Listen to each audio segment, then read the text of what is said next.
Election of Abu Bakr रज़ियल्लाहु अन्हु as खलीफा। मस्जिद के आंगन में जमा भीड़ अब शांत हो गई थी। तभी एक संदेशवाहक मैसेंजर हांफते हुए खबर लेकर आया कि मदीना के लोग अपने बीच से ही एक शासक चुनने के लिए इकट्ठा हुए हैं। यह पल बहुत अहम था। धर्म मजहब की एकता खतरे में थी। बटी हुई ताकत फिर बिखर जाती और सब कुछ खत्म हो सकता था। पैगंबर सल्लल्लाहु अलैहि वसल्लम की जिम्मेदारी किसी एक उत्तराधिकारी को ही मिलनी थी, और सिर्फ एक को ही। इस्लाम की सत्ता के लिए एक अखंड यूनाइटेड खिलाफत जरूरी थी, और अरब के लोग कुरैश के अलावा किसी और को अपना नेता नहीं मानते। फैसला लेना था और तुरंत लेना था। यह खबर सुनकर पैगंबर सल्लल्लाहु अलैहि वसल्लम के दो मुख्य सहाबा साथियों के मन में निश्चित रूप से यही विचार आए, और इसीलिए अबू उबैदा रज़ियल्लाहु अन्हु के नाम के एक प्रमुख नेता के साथ वे उस जगह की ओर तेजी से बढ़े, ताकि शायद वे उस साजिश को शुरू में ही रोक सके।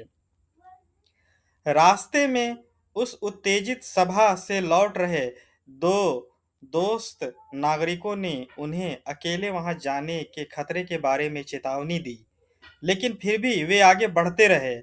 इस बीच मदीना के लोग अपने एक साधारण से हॉल यानी आम हॉल में जमा होकर एक स्वतंत्र रास्ता, एक आजाद राह अपनाने पर आमदा थे।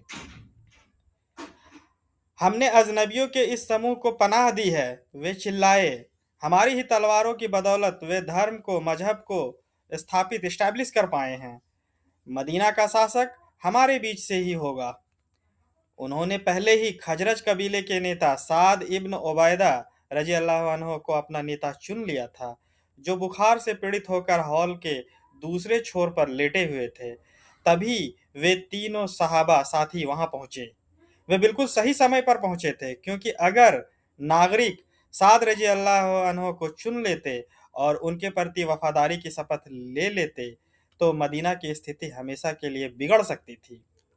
उमर रजी अल्लाह अन्हो अपने स्वाभाविक जोश के साथ कुछ कहने ही वाले थे कि अबू बकर रजी अल्लाह अन्हो ने शांत और दृढ़ स्टेबल रहते हुए उनसे पहले ही कह दिया, मदीना के लोगों, तुमने अपनी तारीफ में जो कुछ भी कहा है वह सच है, और सच से भी बढ़कर है। लेकिन ऊंचे खानदान और प्रभाव इफेक्ट के मामले में कुरैश सबसे आगे है, और अरब के लोग उनके अलावा किसी और की बात नहीं मानेंगे। तो फिर वो चिल्लाए, एक नेता तुम्हारे बीच से हो और एक हमारे बीच से। दूर हो जाओ, उमर रजी अल्लाह अन्हो ने कहा। दो लोग एक साथ शासन नहीं कर सकते। और साद रजी अल्लाह अन्हो ने भी अपनी चादर के नीचे से बुदबुदाते हुए कहा कि सत्ता को बांटने से वह कमजोर हो जाएगी। तीखी बहस हुई।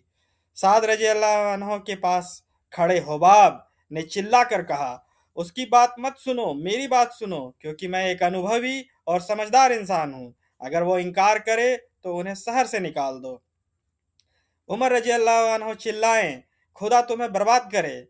और हुबाब ने भी वही बात दोहराई।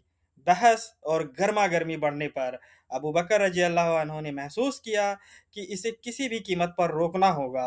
वे आगे बढ़े और कहा, तुम इन दोनों को देख रहे हो?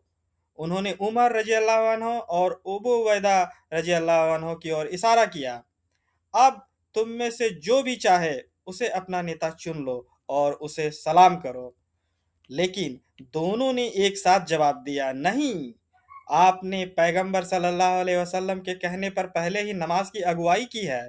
आप ही हमारे नेता हो, अपना हाथ आगे बढ़ाओ।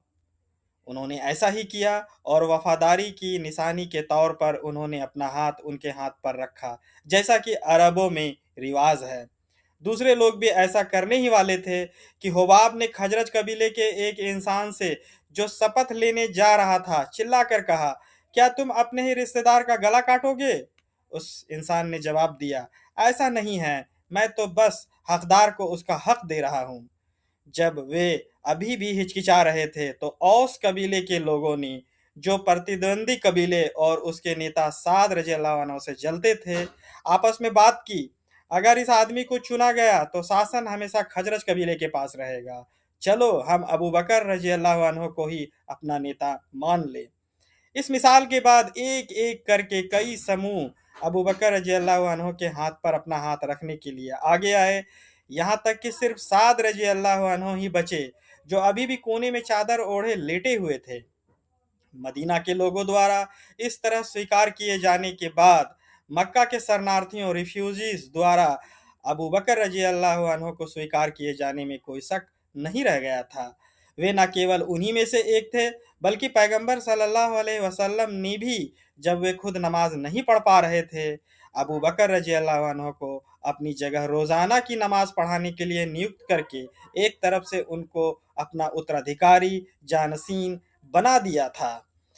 और इस तरह हर तरफ से अबू बकर रजी अल्लाह अन्हो को सम्मान दिया गया। उन्हें खलीफा यानी पैगंबर सल्लल्लाहु अलैहि वसल्लम का उत्तराधिकारी जानसीन बनाया गया और मान लिया गया।